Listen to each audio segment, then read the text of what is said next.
Good morning, good afternoon, good evening. My name is Herb and I'm an alcoholic. Welcome to our Big Book 12-step telephone workshop. Please join me in prayer for an open mind. God, please set aside everything that I think I know about myself, my brokenness, my spiritual path in you, for an open mind and a new experience of myself, my brokenness, my spiritual path, and especially you.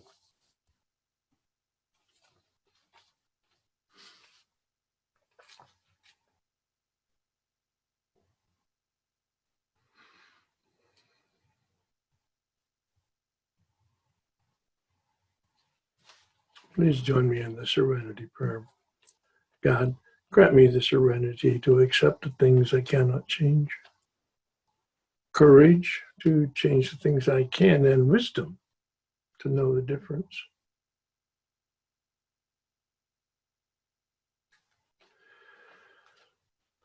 I've used the metaphor of the rocket launch. But because Bill uses it, he doesn't explain it in the depth or use it in the way that I do. On page 25, he says, we're rocketed into the fourth dimension.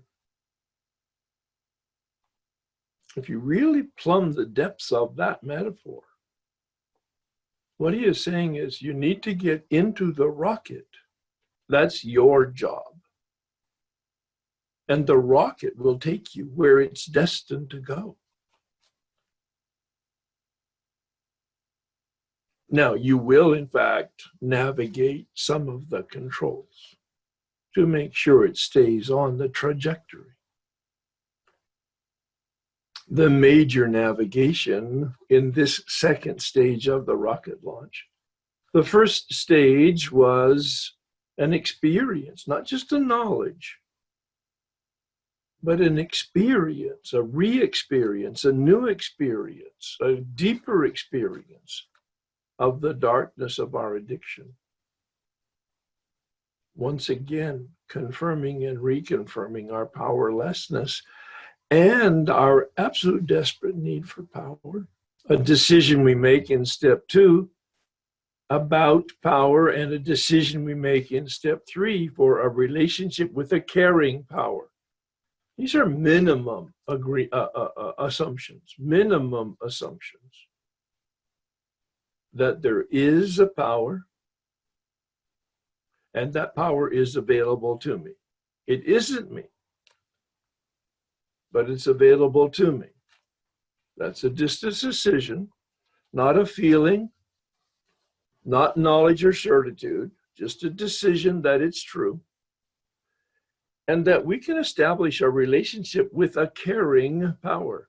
That's the first stage of the rocket launch. And the second stage is, in some areas, they call it the sine qua non. That's Latin. It means without which nothing's going to happen. Steps 4 through 7. And Bill says that on page 64. He says, you may have an experience with that first stage, and it may be quite powerful. Look at the material on page 63 at the conclusion of step 3. But then on 64, he says, but it won't last.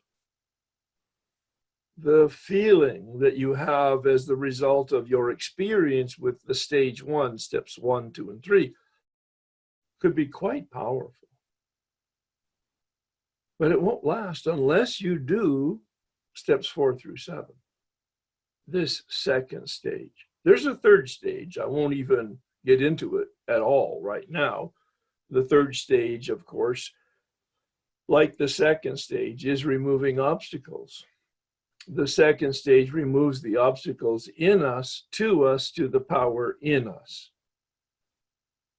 The third stage, steps 8 and 9, remove the obstacles in us in our relationship with others, which is an obstacle to the power that is in us.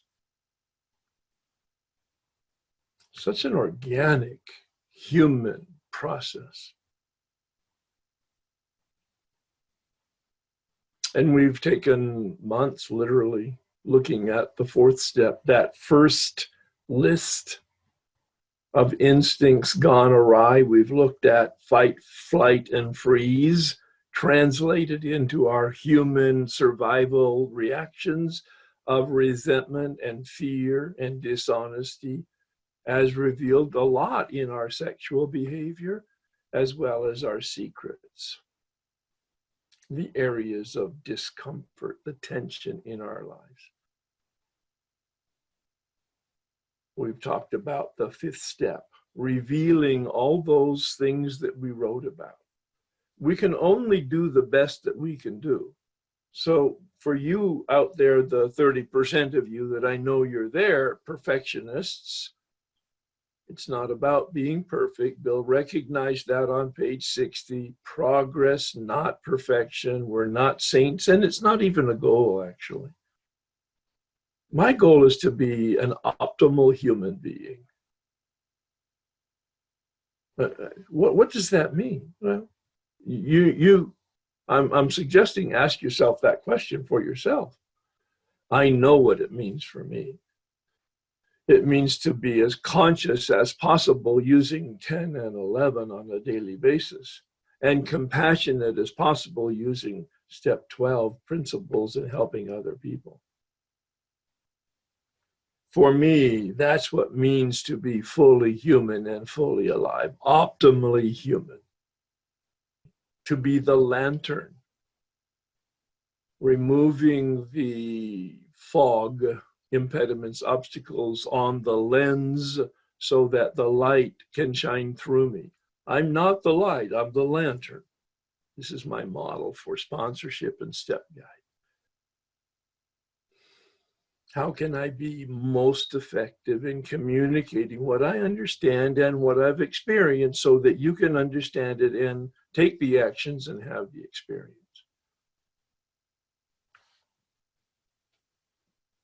Step 6 and 7 appear to be very simple, sometimes get very short attention in the rooms, or even by sponsors and step guides, because it just seems so simple. 6, acknowledge your character defects. 7, accept that you're powerless over it and make a prayer and move on. Well, that's what I did the very first time I did these steps, even with a mechanic. 1988, I was 4 years sober. And this man said, read the paragraph on page 76. Highlight it. Read the paragraph on page 76, the second paragraph, and highlight it. The first paragraph is about step 6. The second paragraph is about 7. Step 7. And he said, in the second paragraph, there's the prayer. That's the entire paragraph. That's the entire instruction, is pray. Bill has a suggested prayer. This man said to me, rewrite it in your own language, like we did with the third step, not to improve it, but to understand it, to get underneath the words and the phrases. When we have to put it into our own words, of course, we have to understand the words in the book. And then pray the prayer. Unlike the third step, where the book suggests we pray with somebody else, and that is, of course, then my experience and my instruction, the 7th step prayer doesn't say that. Now, I have no problem with praying with your sponsor or step guide, the 7th step prayer when you're ready. It's just not the instruction in the big book. I've not done that. None of my sponsors or step guides have asked me to do that. And I didn't ask them to do it. Let's take a look at the first paragraph, step 6. If we can answer to our satisfaction, what? Oh, all the questions on page 75 at the end paragraph that was a suggested meditation after you finish your fifth step.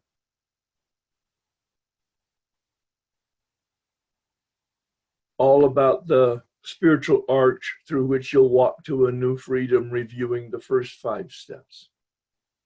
A meditation. Cement, stones, foundation, mortar, sand.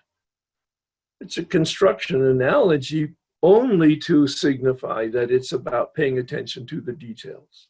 Have you done the best you can? Actually knowing that it's not the best you can, and yet it's the best you could. And it's good enough. Please. You can't do it wrong.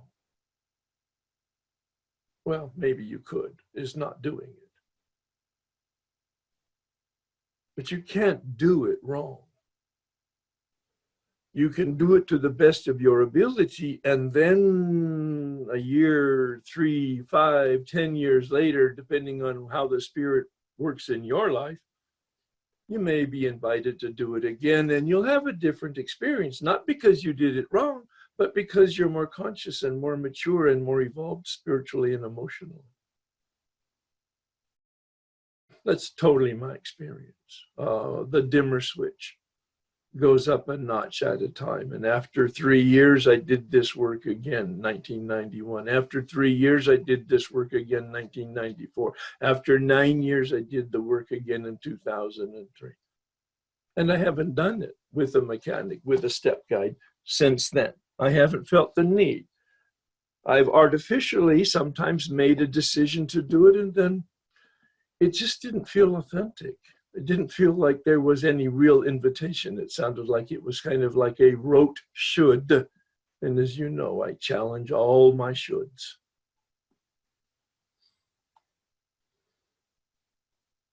We have emphasized willingness as being indispensable. This is the key to step 6. It's another inventory.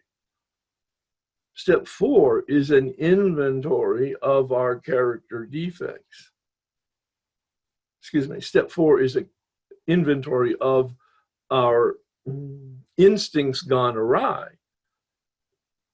Step 6 is an inventory of our character defects, and step 8 is an inventory of how those character defects manifest in behavior to harm others. In fact, it's just come to me as I'm speaking with you here. Step 2 is actually an inventory. What's your belief about life and reality? As I've mentioned before, and I have a schema in the back of the Way of Life document that shows this, all of the even steps are knowledge steps, are lists and inventory and knowing. All of the odd steps are decision and action steps. Again, reconfirming that these steps are built organically for the human being. Human because they have a mind that knows and a will that makes decisions and takes voluntary actions. It doesn't say to make a list of our character defects, but it kind of implies it. I need to know what my character defects are if, in fact, I'm going to be willing to let God remove them. Let God. Implore God. Plead with God. Humbly ask to be changed. Are we ready to let God remove from us all the things which we have admitted are objectionable? How could you admit it if you didn't make a list? We made somewhat of a list informally in step 4. My process was to look at my step 4 and any notes that I had from step 5 in prayer and meditation, making a list of what I thought were character defects, and there may have been 30 or 40 or 50. It was over 30 years ago, actually don't remember. But there was one that was a dominant character defect. In fact, it was so dominant, it was going to undermine my profession. It was going to undermine my relationship.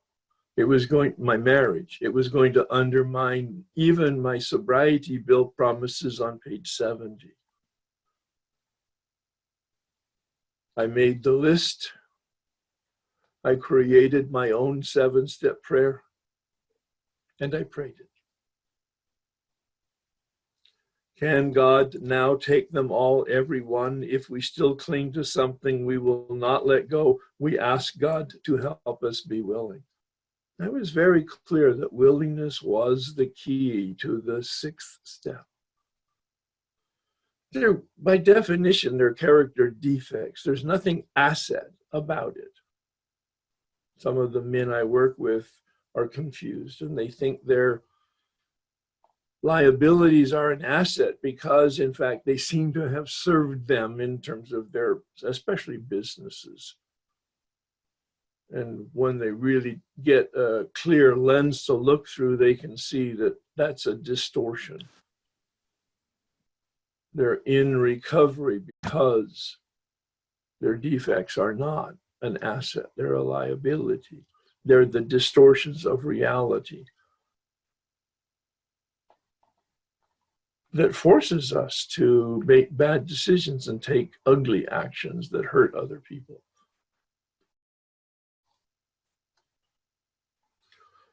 The second paragraph is just the prayer, and I love that it starts with the words, my Creator.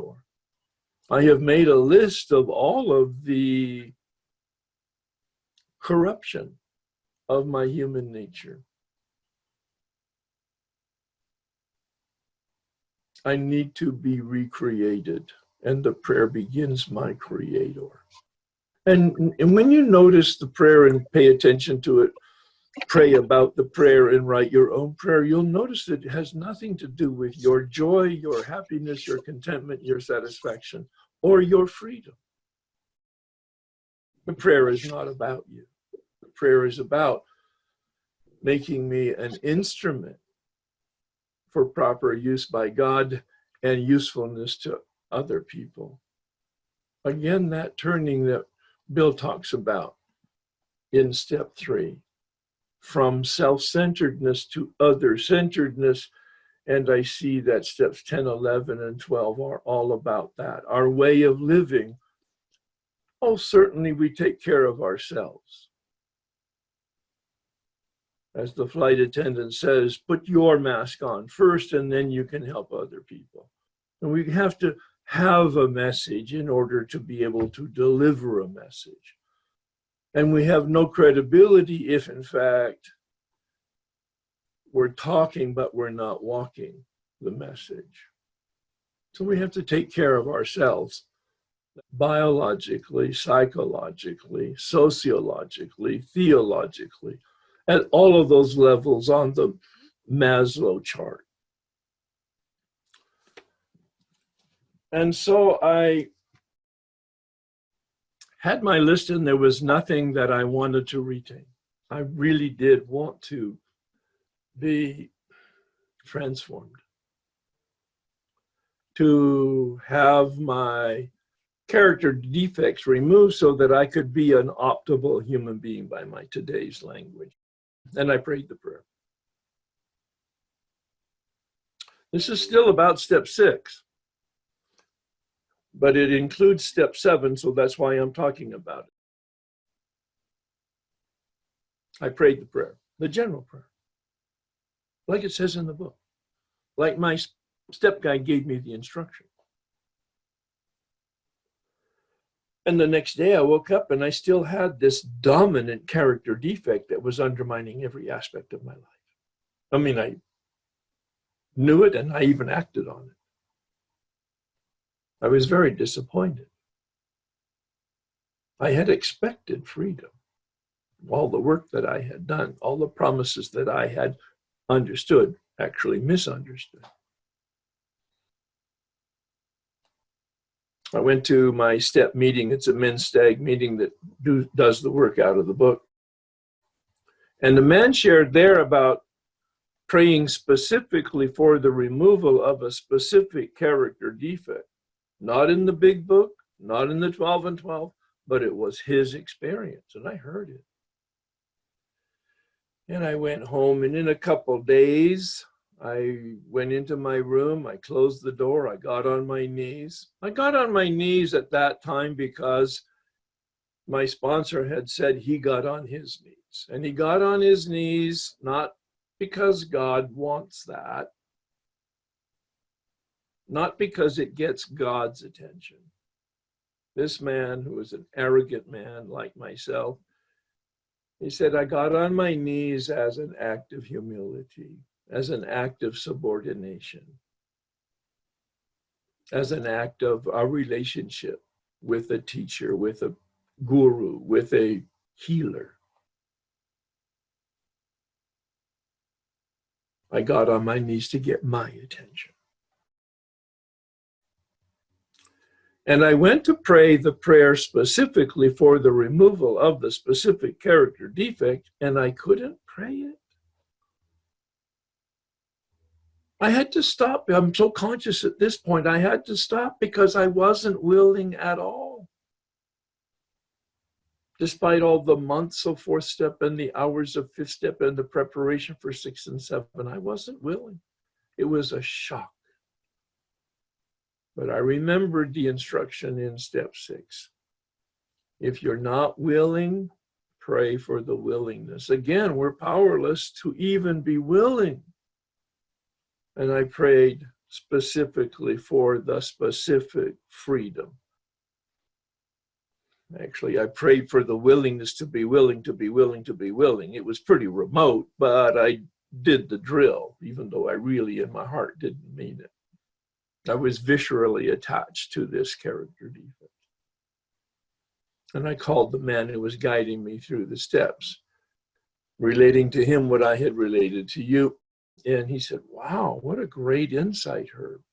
You found that you really actually in your unconscious weren't willing, but you prayed for the willingness specifically. Good job. He wasn't condescending. He was literally reinforcing the awakening that I had had to a new level of conscience. And then he said, now stop the behavior. And he took me to a new level. I'm responsible for the behavior. I'm powerless over the character defect. What a great distinction that was. It was life-changing. He said, this is how it's going to work. You'll pray every day for the removal specifically of that character defect because you're powerless. And you will call me every day and tell me how you're doing in your behavior with regard to that specific character defect. You'll pray because you're powerless. You'll call me because you're human and responsible for your behavior. Well, quite frankly, within 48 hours, the behavior ceased. It's never returned. The inclination was there for 2 or 3 more years. I called him every day for a while, and then we agreed I would call him once a week, to report in how I was behaving and what my inclination was. The behavior went away within 48 hours. The inclination for the behavior took about 2 years to go away. But the lesson here, bottom line, if you really want to change, based on my experience, identify what you want to change. Pray for the change because you're powerless. Hold yourself accountable, whether that's daily or weekly or monthly. That's between you and your accountability partner to determine. And you will change. If you continue with the prayer and the accountability, more often than not, people stop the prayer and or the accountability, and they then become unconscious that they're unconscious, and they resume the behavior again or continue the behavior. It's kind of like the deep resentment prayer for the removal in between third and fourth column. Many people begin that practice on a daily basis, as I recommended because it was my experience. Many people, however, stop doing it on a daily basis or stop doing it altogether. And they don't have the experience because they get impatient. We're addicts. We want it now. It's a dimmer switch. It goes up a notch at a time.